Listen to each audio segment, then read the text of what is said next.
ಕರ್ನಾಟಕ ಸರ್ಕಾರದಿಂದ ಸಂಜಯ್ ಗಾಂಧಿ ಟ್ರಾಮಾ ಮತ್ತು ಅಸ್ಥಿ ಚಿಕಿತ್ಸಾ ಸಂಸ್ಥೆಯಲ್ಲಿ ರೋಬೋಟಿಕ್ ಶಸ್ತ್ರಚಿಕಿತ್ಸಾ ವ್ಯವಸ್ಥೆಗೆ ಚಾಲನೆ. ರೋಬೋಟಿಕ್ ನೆರವಿನ ಕೀಲು ಬದಲಿ ಶಸ್ತ್ರಚಿಕಿತ್ಸೆ ಪರಿಚಯಿಸಿದ ಕರ್ನಾಟಕದ ಮೊದಲ ಸರ್ಕಾರಿ ಆಸ್ಪತ್ರೆಯಾಗಿ ಸ್ಕೇಟೋ ಹೆಗ್ಗಳಿಕೆ. ಬೆಂಗಳೂರು, ಜುಲೈ 17, 2026. ಕರ್ನಾಟಕದಲ್ಲಿ ಅತ್ಯಾಧುನಿಕ ಆರೋಗ್ಯ ಸೇವೆಗಳನ್ನು ಮತ್ತಷ್ಟು ಬಲಪಡಿಸುವ ಮಹತ್ವದ ಹೆಜ್ಜೆಯಾಗಿ ಕರ್ನಾಟಕ ಸರ್ಕಾರದ ವೈದ್ಯಕೀಯ ಶಿಕ್ಷಣ ಇಲಾಖೆ ಇಂದು ಬೆಂಗಳೂರಿನ ಸಂಜಯ್ ಗಾಂಧಿ ಟ್ರಾಮಾ ಮತ್ತು ಅಸ್ಥಿ ಚಿಕಿತ್ಸಾ ಸಂಸ್ಥೆ ಸ್ಕೇಟೋ ಯಲ್ಲಿ ರೋಬೋಟಿಕ್ ಶಸ್ತ್ರಚಿಕಿತ್ಸಾ ವ್ಯವಸ್ಥೆಯನ್ನು ಉದ್ಘಾಟಿಸಿತು. ಇದರೊಂದಿಗೆ ರೋಬೋಟಿಕ್ ನೆರವಿನ ಕೀಲು ಬದಲಿ ಜಾಯಿಂಟ್ ರಿಪ್ಲೇಸ್ಮೆಂಟ್ ಶಸ್ತ್ರಚಿಕಿತ್ಸೆಯನ್ನು ಆರಂಭಿಸಿದ ಕರ್ನಾಟಕದ ಮೊದಲ ಸರ್ಕಾರಿ ಆಸ್ಪತ್ರೆ ಎಂಬ ಹೆಗ್ಗಳಿಕೆಗೆ ಸಂಸ್ಥೆ ಪಾತ್ರವಾಗಿದೆ. ಸಂಸ್ಥೆಯ ಸಭಾಂಗಣದಲ್ಲಿ ನಡೆದ ಸಮಾರಂಭದಲ್ಲಿ ಕರ್ನಾಟಕ ಸರ್ಕಾರದ ವೈದ್ಯಕೀಯ ಶಿಕ್ಷಣ ಮತ್ತು ಕೌಶಲ್ಯಾಭಿವೃದ್ಧಿ ಸಚಿವರಾದ ಡಾ. ಶರಣ ಪ್ರಕಾಶ್ ಆರ್. ಪಾಟೀಲ್ ಅವರು ಅತ್ಯಾಧುನಿಕ ರೋಬೋಟಿಕ್ ಶಸ್ತ್ರಚಿಕಿತ್ಸಾ ವ್ಯವಸ್ಥೆಯನ್ನು ಉದ್ಘಾಟಿಸಿದರು.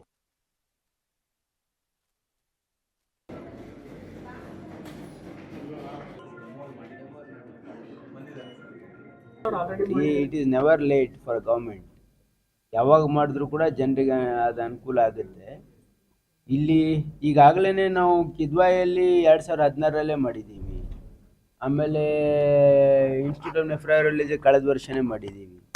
ಈಗಲೂ ಕೂಡ ನಾವು ನಮ್ಮ ಎಲ್ಲ ಓಟಿಸ್ ಅಪ್ಗ್ರೇಡ್ ಮಾಡಿದ್ದೀವಿ, ಮಾಡ್ಯುಲರ್ ಓಟಿಸ್ ಮಾಡಿದ್ದೀವಿ. ಸುಮಾರು ಎಲ್ಲ ನಮ್ಮ ಆಸ್ಪತ್ರೆಗಳಲ್ಲಿ ಮಾಡ್ಯುಲರ್ ಓಟಿಸ್ ಮಾಡಿದ್ದೀವಿ. ಅಪ್ಗ್ರೇಡೇಷನ್ನು ಈ ಸರ್ಕಾರ ಬಂದ ಮೇಲೆ ನಾವು ಪ್ರಯತ್ನ ಮಾಡ್ತಾಯಿದ್ದೀವಿ ಮತ್ತು ಹಿಂದೆನೂ ಮಾಡಿದ್ದೀವಿ. ಮತ್ತು ಈ ಸಾರಿ ನಾವು ಎಲ್ಲ ಕಡೆಯೂ ಕೂಡ ರೋಬೋಟಿಕ್ ಸರ್ಜರಿಗೆ ಅನುಕೂಲ ಆಗ್ತಕ್ಕಂಥ ಈ ರೋಬೋಟ್ಸನ್ನು ಏನಂದರೆ ಇದರಲ್ಲಿ 2-3 ಥರ ಇರುತ್ತೆ. ಸಾಫ್ಟ್ ಟಿಶ್ಯೂ ಬೇರೆ ಇರುತ್ತೆ. ಆಮೇಲೆ ಇದು ಫಾರ್ ಆರ್ಥೋಪೆಡಿಕ್ಸ್ ಯೂಸಿಗೆ ನಾವು ಬೇರೆ ಬೇರೆ ಕಡೆ ಮಾಡಬೇಕು ಅಂತಕ್ಕಂಥ ಉದ್ದೇಶನೂ ಕೂಡ ಇದೆ. ಯಾಕಂದರೆ ಈಗ ನಾವು ಗೌರ್ಮೆಂಟ್ ಸೆಟಪ್ಪಲ್ಲೇ ಕೂಡ ಮೆಡಿಕಲ್ ಕಾಲೇಜಸಲ್ಲೂ ಕೂಡ ನಾವು ನೀ ಮತ್ತು ಹಿಪ್ ರಿಪ್ಲೇಸ್ಮೆಂಟನ್ನು ಮಾಡ್ತಾಯಿದ್ದೀವಿ. ಹಾಗಾಗಿ ರೋಬೋಟಿಕ್ ಯಾಕೆ ನಾವು ಅಳವಡಿಸ್ತಾ ಇದ್ದೀವಿ ಅಂದರೆ ಮೋರ್ ಅಕ್ಯುರಸಿ ಇರುತ್ತೆ, ಬೆಟರ್ ರಿಸಲ್ಟ್ ಇರುತ್ತೆ ಅಂಥೇಳಿ ಈಗ ಮಾಡ್ತಾಯಿದ್ದೀವಿ. ಸರ್ಕಾರ ಎಲ್ಲ ಕಡೆನೂ ಮಾಡಬೇಕು ಅಂತಕ್ಕಂಥ ಉದ್ದೇಶನೂ ಕೂಡ ಇದೆ.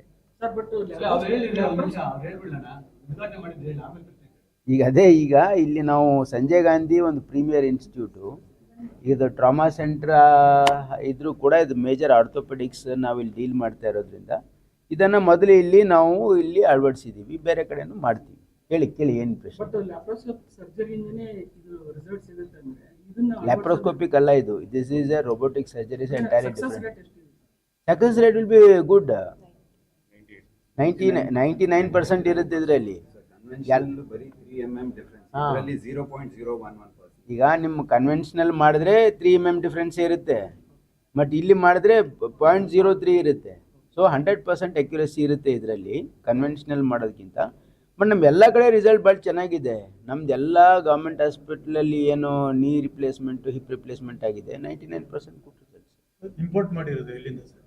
This is an imported medicine sir from Korean ಇದು ಸರ್. ಎಕ್ಸ್ಪೆಂಡ್ ಇನ್ ನಾರ್ತ್ ಕರ್ನಾಟಕ ಅಂದ್ರೆ 2 ಟೈರ್ ಸಿಟಿ ಮಾಡ್ತೀವಿ. ಎಲ್ಲ 2 ಟೈರ್ ಸಿಟಿ ಎಲ್ಲ ಕಡೆನೂ ಮಾಡ್ತೀವಿ. ಯಾಕಂದರೆ ಈಗ ಕಿಮ್ಸ್ ಹುಬ್ಳಿ, ಆಮೇಲೆ ಬೇರೆ ಬೇರೆ ಕಡೆ ಎಲ್ಲ ಕಡೆ ಮಾಡಬೇಕು ಅಂತ ಒಂದು ಪ್ರಪೋಸಲ್ ಮಾನ್ಯ ಮುಖ್ಯಮಂತ್ರಿಗಳಿಗೆ ಕೊಟ್ಟಿದ್ದೀವಿ. ಅದವ್ರು ಪರಿಶೀಲನೆ ಮಾಡ್ತಾಯಿದ್ದಾರೆ. ಯಾಕಂದರೆ ನಾವು ಎಲ್ಲ ರೋಬೋಟಿಕ್ ಇಕ್ವಿಪ್ಮೆಂಟ್ ಇನ್ನು ಎಲ್ಲ ಸರ್ಕಾರಿ ಮೆಡಿಕಲ್ ಕಾಲೇಜ್ಗಳಲ್ಲಿ ಮಾಡಬೇಕು ಅಂತಂದರೆ ಅದಕ್ಕೆ ಸುಮಾರು ದುಡ್ಡು ಖರ್ಚಾಗುತ್ತೆ. ಸುಮಾರು ಒಂದು 900 ಕೋಟಿ ಪ್ರಪೋಸಲ್ ಇದೆ. ಹಾಗಾಗಿ ಇದು ಹಂತವಾಗಿ ಮಾಡಬೇಕು ಅಂತಕ್ಕಂಥದ್ದು. Affordable price, free of cost ಇದು. You are charging something for ನೋಡಿ, ಆಯುಷ್ಮಾನ್ ಭಾರತಲ್ಲಿ ಕ್ಲೇಮ್ ಮಾಡ್ತೀವಿ. ಇದು ಜನರಿಗೆ ಫ್ರೀ ಆಫ್ ಕಾಸ್ಟ್. ಸರ್ಕಾರಿ ಮೆಡಿಕಲ್ ಕಾಲೇಜ್ಗಳಲ್ಲಿ ಫ್ರೀ ಆಫ್ ಕಾಸ್ಟ್. ಏನಂದರೆ ನೀ ರಿಪ್ಲೇಸ್ಮೆಂಟ್, ಹಿಪ್ ರಿಪ್ಲೇಸ್ಮೆಂಟ್. ಅವ್ರ ಹತ್ರ BPL ಕಾರ್ಡ್ ಇದ್ದರೆ. BPL ಕಾರ್ಡ್ ಇಲ್ಲ ಅಂದ್ರೆ ಭಾಳ ಕಮ್ಮಿ ಜನ ಇದ್ದಾರೆ. ಇಲ್ಲದೆ ಇರೋರಿಗೆ ಸ್ವಲ್ಪ ಕಾಸ್ಟ್ ಆಗುತ್ತೆ ಅಷ್ಟೇ. ಅಂದರೆ APL ಕಾರ್ಡ್ ಇರೋರಿಗೆ ಕನ್ಸೆಷನಲ್ಲಿ ಆಗುತ್ತೆ. ಬೇರೆ ಪ್ರೈವೇಟಲ್ಲಿ ನೀವು ಹೋದರೆ 4 ರಿಂದ 6 ಲಕ್ಷ ಬೇಕು. ನಮ್ಮ ಹತ್ರ ಒಂದು ವೇಳೆ BPL ಕಾರ್ಡ್ ಇಲ್ಲದೆ ಇಲ್ಲಿ ಬಂದರೆ ಅವ್ರಿಗೆ 1,30,000 ಆಗುತ್ತೆ. 20% ಕಾಸ್ಟಲ್ಲಿ. ಅವೇರ್ನೆಸ್ ಇದೆ, ಯೂಸ್ ಮಾಡ್ತಾ ಇದ್ದಾರೆ ಜನ. ನಿಮ್ಮ ಮುಖಾಂತರ ಅದಕ್ಕೆ ಹೇಳ್ತಾ ಇದ್ದೀವಿ ತಾನೇ. ಈಗೆಲ್ಲ ಎಲ್ಲರಿಗೂ ಜನರಿಗೆ ಅವೇರ್ ಮಾಡಿಸಿ. ಓಕೆ.